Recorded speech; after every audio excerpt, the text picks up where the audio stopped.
الحمدللہ رب العالمین والصلاة والسلام علی سید الانبیاء والمرسلین اما بعد فاعوذ باللہ من الشیطان الرجیم بسم اللہ الرحمن الرحیم. پڑھیے الصلاة والسلام علیک یا رسول اللہ، الصلاة والسلام علیک یا حبیب اللہ، الصلاة والسلام علیک یا نبی اللہ وعلى آلك وأصحابك يا نور اللہ. اپنے پروگرام کو آگے بڑھاتے ہیں اور سب سے پہلے شامل کرتے ہیں درود پاک کی ایک بہت ہی پیاری فضیلت. اللہ پاک کے آخری نبی صلی اللہ علیہ وآلہ وسلم نے ارشاد فرمایا، جو شخص میری ذات پر 1000 مرتبہ درود پاک پڑھے گا، جو شخص 1000 مرتبہ درود پاک پڑھے گا وہ تب تک نہیں مرے گا جب تک دنیا میں ہی جنت میں ملنے والا مقام نہ دیکھ لے. سبحان اللہ. جنت میں اس کو کیا مقام ملے گا، اسے کسی نہ کسی طریقے سے دنیا کے اندر ہی وہ دکھا دیا جائے گا. تو ہمیں بھی چاہیے کہ ہم بھی نبی پاک علیہ الصلوۃ والسلام پر بکثرت یعنی زیادہ سے زیادہ درود پاک پڑھنے کی کوشش کیا کریں کہ اس کی برکتیں انشاءاللہ ہمیں دنیا کے اندر بھی نصیب ہوں گی اور آخرت میں بھی ہمارا بیڑا پار ہوگا. مل کر ذوق و محبت کے ساتھ درود پاک پڑھیں. صلو علی الحبیب صلی اللہ علی محمد وصلی اللہ علیہ وعلی آلہ وبارک وسلم. درود پاک کی فضیلت کے بعد آئیے پیارے بچوں اپنے پروگرام میں شامل کرتے ہیں ایک بہت ہی پیارا کلام. ہمارے ساتھ کڈز مدنی چینل کے بہت ہی پیارے نعت خواں حمزہ عطاری موجود ہیں. حمزہ بھائی کی جانب بڑھیں گے اور ان سے ایک بہت ہی پیارا کلام سنتے ہیں. جی حمزہ بھائی. ہمارے پیارے آقا کی زندگی خسرو اچھی لگے نا، سرور اچھی لگے، خسرو اچھی لگے نا، سرور اچھی لگے. ہم فقیروں کو مدینے، ہم فقیروں کو مدینے کی گلی اچھی لگی، خسرو اچھی لگے نا، سرور اچھی لگے. دور تھے تو زندگی بے رنگ تھے، بے کیف تھے. دور تھے تو زندگی بے رنگ تھے، بے کیف تھے. ان کے کچھ میں گئے تو، ان کے کچھ میں گئے تو زندگی اچھی لگی، خسرو اچھی لگی نا، سرور اچھی لگے. آج محفل میں نیازی نعت جو میں نے پڑھی، آج محفل میں نیازی نعت جو میں نے پڑھی. عاشقان مصطفیٰ کو، عاشقان مصطفیٰ کو بڑی اچھی لگی، عاشقان مصطفیٰ کو بڑی اچھی لگے، خسرو اچھی لگی نا، سرور اچھی لگے. ہم فقیروں کو مدینے، ہم فقیروں کو مدینے کی گلی اچھی لگی، خسرو اچھی لگی نا، سرور اچھی لگی. سبحان اللہ سبحان اللہ، بہت ہی پیارا کلام ہے، اور یوں کہہ لیں کہ ماشاءاللہ یہ ویسے تو کڈز مدنی چینل ہے اور بچے زیادہ تر ہمارے یہاں پر اس کو دیکھ رہے ہوتے ہیں، لیکن یہ وہ کلام ہے جو بڑے بھی سنیں گے تو وہ کہیں گے کہ ہم بھی ایک ٹائم سے یہ کلام سنتے آ رہے ہیں، بلکہ بعض سے یہ کہیں گے ہم اپنے بچپن سے یہ کلام سنتے آ رہے ہیں، اور جب بھی یہ کلام سنتے ہیں تو ایک اپنا اس کا لطف ہوتا ہے، اپنا اس کا مزہ ہوتا ہے۔ بارکیف اللہ پاک ہم سب کو مکے اور مدینے کی سیر عطا فرمائے، وہاں کی گلیوں کے نظارے عطا فرمائے، آمین بجاہ النبی الامین صلی اللہ تعالی علیہ وآلہ وبارک وسلم۔ آئیے پیارے بچوں، بڑھتے ہیں اپنے پروگرام کے ایک اور بہت ہی پیارے سیگمنٹ کی جانب، اس کا نام ہے لائف ہسٹری آف محمد صلی اللہ علیہ وسلم۔ ہمارے پیارے آقا کی زندگی۔ جی پیارے پیارے بچوں، سیگمنٹ ہے لائف ہسٹری آف محمد صلی اللہ علیہ وسلم۔ نبی پاک علیہ الصلوۃ والسلام نے مکے سے مدینہ منورہ کی طرف ہجرت کا سفر شروع کر دیا ہے، اور ہم آپ کو اپنے پچھلے کئی ایپیسوڈ سے اس سفر کے بارے میں بیان کر رہے ہیں کہ کس طرح اسٹیپ بائی اسٹیپ یہ سفر آگے بڑھتا رہا، کس طرح غار ثور میں نبی پاک علیہ السلام کی تشریف آوری ہوئی، پھر کس طرح آگے بڑھتے رہے۔ ہم نے اپنے پچھلے ایپیسوڈ میں آپ کو بیان کیا تھا کہ نبی پاک علیہ الصلوۃ والسلام قباء شریف کے مقام پر پہنچے، ٹھیک ہے۔ اب جب نبی پاک علیہ الصلوۃ والسلام قباء کے جو مقام تھا، قباء شریف جہاں پر ہے، وہاں پر پہنچے تو سب سے پہلا جو وہاں پر کام کیا وہ کیا کام کیا تھا؟ آپ نے مسجد کو تعمیر، یعنی کہ مسجد بنایا۔ تعمیر کرنے کا مطلب مسجد بنائی آپ نے وہاں پہ، ٹھیک ہے۔ اور حضرت کلثوم بن ہدم رضی اللہ عنہ، ہا دال میم، حضرت کلثوم بن ہدم رضی اللہ عنہ کی ایک زمین تھی جہاں پر کھجوریں خشک کی جاتی تھی۔ وہ عام طور پر کھجوریں خشک کرنے کے لیے وہ زمین کا استعمال کرتے تھے، تو آپ نے وہ زمین لے کر وہاں مسجد کی بنیاد رکھی، سنگ بنیاد رکھا، مسجد وہاں پر بنائی، اور یہ مسجد آج بھی مسجد قباء کے نام سے بہت مشہور ہے۔ اللہ پاک ہمیں بھی وہاں کی حاضری عطا فرمائے۔ مسجد قباء آج بھی موجود ہے، اور 2 ہفتوں سے کچھ زائد نبی پاک علیہ الصلوۃ والسلام اس مقام پر ٹھہرے رہے، اور پھر اس کے بعد آپ علیہ الصلوۃ والسلام شہر مدینہ کی طرف روانہ ہو گئے۔ جب آپ مدینہ کی طرف روانہ ہوئے، آگے بڑھے، تو راستے میں قبیلہ بنی سالم کی مسجد میں پہلا جمعہ ادا فرمایا، یعنی سب سے پہلے جمعے کی نماز قبیلہ بنی سالم کی مسجد میں ادا فرمائی، اور وہاں پر بھی جس مسجد میں آپ نے یہ نماز ادا فرمائی، نماز جمعہ، اس کو بھی مسجد جمعہ کہا جاتا ہے، مسجد جمعہ جی کہا جاتا ہے، ٹھیک ہے۔ تو پھر اس کے بعد نبی پاک علیہ الصلوۃ والسلام شہر مدینہ منورہ میں تشریف لے کر آئے۔ جو مسجد تعمیر کی گئی وہ حضرت کلثوم بن ہدم رضی اللہ عنہ، یہ ایک صحابی رسول ہیں، ان کی ایک زمین تھی کہ جو خاص کسی مقصد کے لیے استعمال نہیں ہوتی تھی، وہاں پر کھجوریں ہی جو ہے وہ سکھائی جاتی تھی، کوئی خاص اس کا استعمال نہیں تھا کہ کسی خاص پرپز میں وہ استعمال کی جا رہی ہو زمین، گویا کہ وہ وہاں پر کھجوریں جو ہے وہ سکھائی جاتی تھیں۔ وہ زمین نبی پاک علیہ السلام نے لی، اور پھر اس کے بعد وہاں پر مسجد کی بنیاد رکھی گئی۔ اچھا، اللہ پاک کے آخری نبی صلی اللہ علیہ وسلم جب قباء سے مدینہ منورہ تشریف لائے، تو اب جب مدینہ منورہ پہنچے تو بڑا شاندار استقبال ہوا۔ اب جب مدینہ منورہ کے جو لوگ تھے، جو مسلمان لوگ تھے، جو انصار صحابہ تھے، ان میں سے گویا ہر ایک کی یہ خواہش تھی کہ نبی پاک علیہ الصلوۃ والسلام ہمارے گھر میں ہمارے مہمان بنے، کیونکہ ابھی تو نبی پاک مکے سے مدینہ منورہ ہجرت کر کے تشریف لا رہے ہیں، اب بھی کوئی خاص باقاعدہ الگ سے کوئی مکان آپ کا بنا ہوا نہیں تھا، تو صحابہ کرام کی خواہش تھی کہ آپ جو ہے وہ نیا مکان تعمیر کرنے تک ہمارے گھر پر قیام فرما لیں، ہمارے گھر پر ٹھہر جائیں، ٹھیک ہے۔ تو کئی انصار صحابہ کرام نے عرض کی کہ یا رسول اللہ صلی اللہ علیہ وسلم، آپ ہمارے ہاں تشریف لے کر آئیں، مگر آپ علیہ الصلوۃ والسلام ارشاد فرماتے کہ جس جگہ خدا کو منظور ہوگا اسی جگہ میری اونٹنی بیٹھ جائے گی، یعنی اللہ تبارک و تعالی جہاں چاہے گا میری اونٹنی وہاں بیٹھ جائے گی۔ اب اس اونٹنی کو چھوڑ دو، کوئی روکے نہیں اس کو، یہ اونٹنی جہاں بیٹھ جائے گی، جس کے گھر کے سامنے جا کر بیٹھ جائے گی، گویا کہ میں مفہوم عرض کر رہا ہوں کہ جس کے گھر کے سامنے جا کر بیٹھ جائے گی اس کے گھر پہ جو ہے وہ میں قیام کر لوں گا۔ اچھا، اب وہ اونٹنی کہاں بیٹھی؟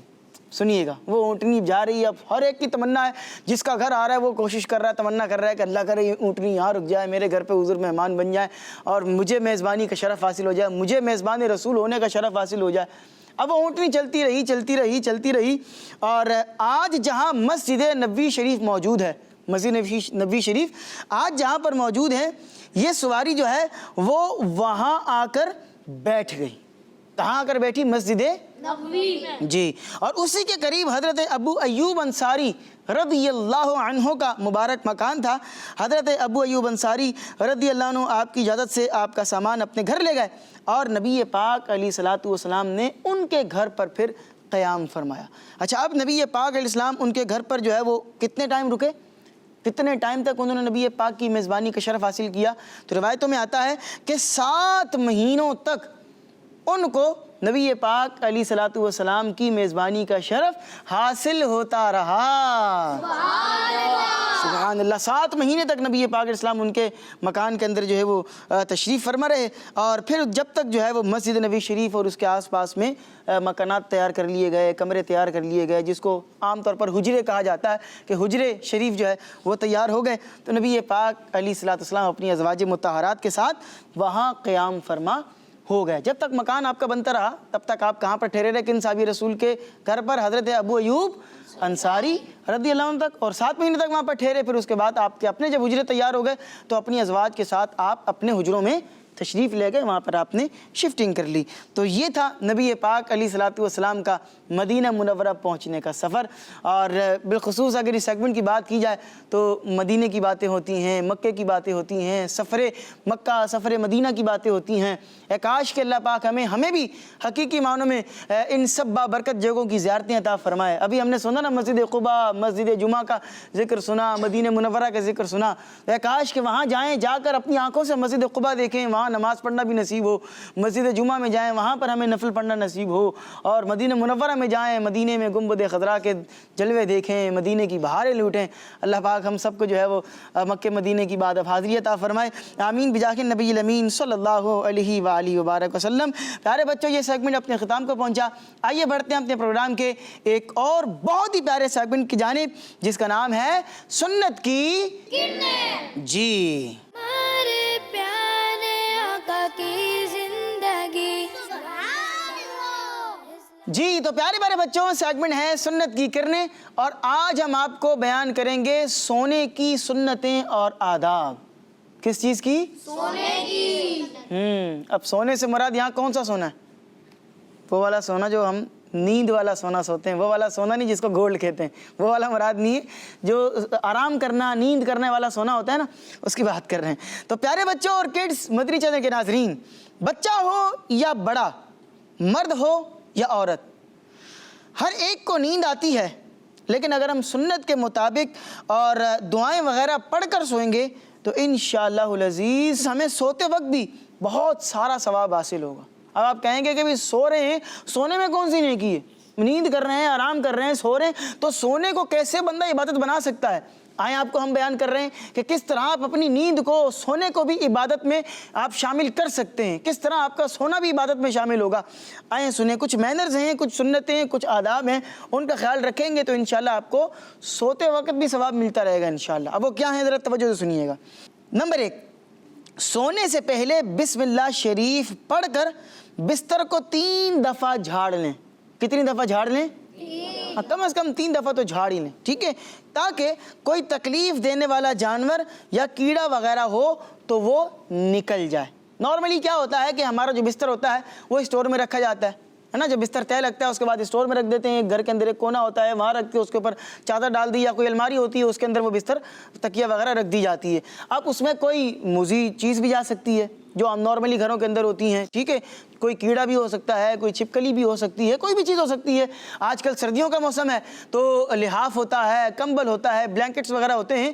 تو اگر آپ یہ استعمال کر رہے ہیں تو ان کو اچھے طریقے سے جھاڑ کر پھر استعمال کریں، ٹھیک ہے، تاکہ اس کے اندر کسی قسم کا کوئی کیڑا، کوئی موذی چیز وغیرہ ایسی نہ ہو کہ آپ اوڑھ لیں اور پھر اس کے بعد وہ چیز آپ کو کاٹ لے تو آپ کو کوئی تکلیف پہنچے، ٹھیک ہے. تو 3 دفعہ اپنے بستر کو جھاڑ لینا چاہیے. دوسری بات یہ ہے کہ بعض لوگوں کا سونے سے پہلے آخری کام کیا ہوتا ہے؟ موبائل یوز کرنا. ایک تعداد ہوتی ہے جن کا سونے سے پہلے کام یہ ہے کہ یا تو سوشل میڈیا چلا رہے ہیں یا کچھ بھی کر رہے ہیں. بلکہ بعض افراد کو تو ایسا دیکھا گیا کہ وہ ہینڈ فری ان کے کانوں میں لگی ہوتی ہے اور ہینڈ فری لگے ہی وہ سو جاتے ہیں. تو ایسا کرنا جو ہے نا، یہ تو صحت کے اعتبار سے بھی اور ڈاکٹرز نے بھی جو بیان کیا ہے اس کے حساب سے بھی، یعنی میڈیکلی اعتبار سے بھی یہ نقصان دہ کہ آپ موبائل چلاتے سو جائیں، اور یعنی آپ کا سب سے آخری کام یہ ہو کہ آپ نے موبائل کو جو ہے نا وہ بٹن دبا کر آف کیا ہے اور اسکرین آف کی، اس کے بعد آپ ڈائریکٹ سونے کی طرف چلے گئے، تو یہ آپ کے لیے نقصان دہ چیز ہے. ٹھیک ہے، آگے بڑھتے ہیں. سونے سے پہلے آخری کام ہمارا کیا ہونا چاہیے؟ میں نے بھی بیان کیا کئی لوگوں کا تو موبائل یوز کرنا ہوتا ہے. سونے سے پہلے آپ کا سب سے آخری جو کام ہونا چاہیے وہ یہ ہونا چاہیے کہ آپ سونے سے پہلے اللہ کا ذکر کر کے سوئیں. ذکر اللہ سب سے آخری کام ہونا چاہیے، اس کے بعد پھر آپ سو جائیں. یعنی کہ اس کے بعد کوئی بات چیت بھی نہیں ہونی چاہیے. بزرگوں نے تو یہاں تک لکھا ہے کہ اگر آپ کو مجبوراً بات کرنی پڑ جائے، اس کے بعد آپ دوبارہ کوئی اللہ کا ذکر کر لیں، درود پاک پڑھ لیں، آیت الکرسی پڑھ لیں، سب سے آخری آپ نے آیت الکرسی پڑھی اور اس کے بعد آپ سو جائیں، تو یہ جو ہے وہ بڑا اچھا ہوتا ہے. اور سونے سے پہلے آیت الکرسی پڑھ لینی چاہیے. بعض بچے کہتے ہیں ہمیں ڈرونے خواب آتے ہیں، بعض کہتے ہیں ہمیں رات میں ڈر لگتا ہے، ہماری آنکھ کھل جاتی ہے تو ہمیں جو ہے وہ ڈر لگنا شروع ہو جاتا ہے. تو اگر ایسی سچویشن ہوتی ہے نا، تو ایسی سچویشن میں علماء کرام نے فرمایا کہ آیت الکرسی پڑھ لیں. ٹھیک ہے، اپنے ہاتھ پر پھونک مار کے پھونک مارا اور اپنے باڈی کے اوپر اس کو پھیر لیں، جہاں تک آپ کا ہاتھ جا رہا ہے اپنے اچھے طریقے سے ہاتھ کو پھیر لیں، اپنے چہرے کے اوپر ہاتھ کو پھیر لیں. تو اس کی برکت سے انشاءاللہ جو برے خواب ہیں اور جو ڈر خوف ہے، اس سے بھی اللہ نے چاہا تو انشاءاللہ آپ کی بچت رہے گی. اور پھر جو بلائیں یا اس طرح کی چیزیں ہوتی ہیں، جنات وغیرہ، ان سے بھی اللہ تبارک و تعالیٰ آپ کی حفاظت فرماتا ہے. ٹھیک ہے، تو آیت الکرسی سونے سے پہلے پڑھ لینی چاہیے، تو انشاءاللہ اس کی برکت سے شیطان سے بھی محفوظ رہیں گے اور جنات سے اور شریر جنات سے بھی اللہ پاک آپ کی حفاظت فرمائے گا. اچھا، سوئیں تو سونے سے پہلے دعا بھی پڑھ لینی چاہیے. بھائی پڑھنی چاہیے نا. سونے سے پہلے کی دعا کیا ہے؟ کون سنائے گا؟ سب سے پہلے آپ نے ہاتھ اٹھایا. ان سے سونے سے پہلے کی دعا سنتے ہیں. جی، اونچی آواز سے آپ سونے سے پہلے کی دعا سنائیں. اللہم بسمک اموت و احیا. جی، اللہم بسمک اموت و احیا. سارے بچے مل کر پڑھیں گے. اللہم بسمک اموت و احیا. اور چھوٹی سی دعا ہے، کوئی بہت طویل دعا نہیں ہے. اللہم بسمک اموت و احیا. 4 ورڈز کے اوپر آپ اس کو جو ہے وہ ڈیوائیڈ کر سکتے ہیں. اللہم بسمک اموت و احیا. بہت چھوٹی سی دعا ہے، پڑھ لیں گے تو انشاءاللہ آپ کو اس کی بڑی برکتیں حاصل ہوں گی. ٹھیک ہے، اس کا ترجمہ یہ ہے کہ اے اللہ، میں تیرے نام کے ساتھ ہی مرتا ہوں اور جیتا ہوں، یعنی کہ تیرے ہی نام سے سوتا ہوں اور تیرے ہی نام سے جاگتا ہوں. اچھا، پھر اگلی بات، بعض بچے جو ہے نا وہ الٹا یعنی پیٹ کے بل سوتے ہیں. یہ بھی اچھا طریقہ نہیں، یعنی بالکل یوں الٹا پڑھ کے سونا، پیٹ کے بل سونا، یہ بھی اچھا نہیں ہے. سانس لینے میں بھی رات کے ٹائم پہ بعض اوقات اس میں پریشانی کا سامنا کرنا پڑتا ہے، تو اس لیے الٹا بھی جو ہے وہ یعنی پیٹ کے بل جو ہے یہ نہیں سونا چاہیے. اگلی بات یہ کہ پھر سوئیں کس طرح، وہ بھی سن لیں. سنت طریقہ کیا ہے؟ صحیح اور سنت طریقہ یہ ہے سیدھی کروٹ پر سونا چاہیے. سیدھا ہاتھ کون سا ہے آپ کا؟ یہ والا ہے جس سے آپ سامنے والے سے ہاتھ ملاتے ہیں، یہ سیدھا ہاتھ ہے آپ کا. ٹھیک ہے، تو سیدھی جانب آپ کو کروٹ لے کر سونا چاہیے کہ ہمارے پیارے آقا صلی اللہ علیہ وآلہ وسلم جب اپنی خوابگاہ یعنی اپنے بستر پر تشریف لے جاتے تو اپنا رائٹ ہینڈ یعنی اپنا مبارک سیدھا ہاتھ اپنے مبارک سیدھے رخسار کے نیچے رکھ لیتے تھے. سیدھا مبارک ہاتھ سیدھے رخسار، رخسار کا مطلب گال مبارک. ٹھیک ہے، تو یوں کر کے آپ جو ہے وہ ہاتھ مبارک کو رکھ لیا کرتے تھے. تو یہ ایک سنت طریقہ کار آپ کو بیان کیا ہے. اس طریقہ کار کے مطابق سوئیں گے تو آپ کو سنت کا ثواب بھی حاصل ہو جائے گا. اور آخری بات یہاں پر میں کرتا چلوں کہ انہوں نے تو سونے سے پہلے کی دعا سنائی تھی، اللہم بسمک اموت و احیا. اور ایک دعا وہ ہے جو سو کر اٹھ کر پڑھنی ہے آپ نے. جب سو کے آپ اٹھ جائیں تو پھر آپ نے پڑھنی ہے الحمدللہ الذی احیانا بعدما اماتنا والیہ النشور. یہ دعا آپ کو سو کر اٹھ کے پڑھنی ہے. ٹھیک ہے، تو انشاءاللہ اس کی برکتیں بھی آپ کو حاصل ہوں گی. اللہ پاک ہم سب کو ان سنتوں اور آداب کو اپنانے اور ان پر عمل کرنے کی توفیق عطا فرمائے. آمین بجاہ النبی الامین صلی اللہ علیہ وسلم. آئیے بڑھتے ہیں اپنے پروگرام کے ایک اور بہت ہی پیارے سیگمنٹ کی جانب جس کا نام ہے آقا صلی اللہ علیہ وسلم کے شب و روز. ہمارے پیارے آقا کی زندگی. پیارے بچوں اور کڈس مدنی چینل کے ناظرین، اس سیگمنٹ میں ہم سنتے ہیں اللہ پاک کے آخری نبی محمد عربی صلی اللہ تعالیٰ علیہ وآلہ وسلم کی مبارک عادتیں. اور پیارے بچوں، آج ہم نبی پاک صلی اللہ تعالیٰ علیہ وآلہ وسلم کی جس مبارک عادت کے بارے میں سنیں گے وہ ہے جھوٹ نہ بولنا. جی ہاں پیارے بچوں، ہمارے پیارے آقا صلی اللہ علیہ وسلم نے زندگی میں کبھی بھی کسی سے جھوٹ نہیں بولا، نہ اپنے نبی ہونے کے اعلان کرنے سے پہلے کسی سے جھوٹ بولا اور نہ ہی بعد میں۔ آپ صلی اللہ علیہ وسلم کا ایک مشہور لقب تو صادق ہے، جس کا مطلب ہے سچ بولنے والے۔ اور پیارے بچوں، آپ صلی اللہ علیہ وسلم نے ہمیں تو ہمیشہ سچ بولنے کا حکم ارشاد فرمایا ہے اور جھوٹ بولنے سے منع فرمایا ہے۔ جیسا کہ ایک حدیث پاک میں ہے، سچائی کو اپنے اوپر لازم کر لو کیونکہ یہ نیکی کے ساتھ ہے اور یہ دونوں سچائی اور نیکی جنت میں ہیں۔ اور جھوٹ سے بچتے رہو کیونکہ گناہ کے ساتھ ہے، اور یہ دونوں یعنی جھوٹ اور گناہ جہنم میں لے جانے والے ہیں۔ اسی طرح ایک اور حدیث پاک میں ہے کہ اللہ پاک کے آخری نبی محمد عربی صلی اللہ تعالی علیہ وآلہ وسلم نے ارشاد فرمایا، سچ بولا کرو۔ تو پیارے بچوں، آج سے نیت کر لیں کہ ہمیشہ سچ بولیں گے، کبھی بھی جھوٹ نہیں بولیں گے، انشاءاللہ عز و جل۔ جی تو ہمیں آج کے اس سیگمنٹ میں کیا سیکھنے کو ملا کہ ہمیں کیا بولنا ہے؟ ہمیشہ جھوٹ نہیں بولنا، کیونکہ جھوٹ بولنا کیا ہے؟ گناہ ہے، اور گناہ اور جھوٹ یہ دونوں کہاں لے جاتے ہیں؟ جہنم میں لے جانے والے کاموں سے بچنا ہے، جھوٹ سے بچنا ہے، برے کاموں سے بچنا ہے، بری صحبت سے بچنا ہے، اور جن چیزوں سے ہمارے اللہ پاک نے، ہمارے پیارے نبی علیہ الصلوۃ والسلام نے اور ہمارے دین اسلام نے منع کیا ہے، ان چیزوں سے ہمیں کیا کرنا ہے؟ دور رہنا ہے اور ان سے بچنا ہے، ٹھیک ہے؟ اسی میں عافیت ہے، اسی کے اندر بھلائی ہے، ٹھیک ہے؟ اللہ پاک ہمیں عمل کرنے کی توفیق عطا فرمائے۔ گھڑی کا وقت ہمیں بتا رہا ہے کہ ہمارے پروگرام کا وقت ختم ہو چکا ہے، آپ سے ہماری ملاقات ہوگی انشاءاللہ العزیز نیکسٹ ایپیسوڈ میں۔ تب تک کے لیے اپنا بہت سا خیال رکھیے گا۔ صلو علی الحبیب صلی اللہ علی محمد وصلی اللہ علیہ وسلم۔ کڈز مدنی چینل، کڈز مدنی چینل، ہمارا مدنی چینل۔ ہمارے پیارے آقا کی لائف آف محمد صلی اللہ علیہ وسلم، لائف آف محمد صلی اللہ علیہ وسلم، ہمارے پیارے آقا کی زندگی۔ بچوں کا مدنی چینل آ گیا، بچوں کا آ گیا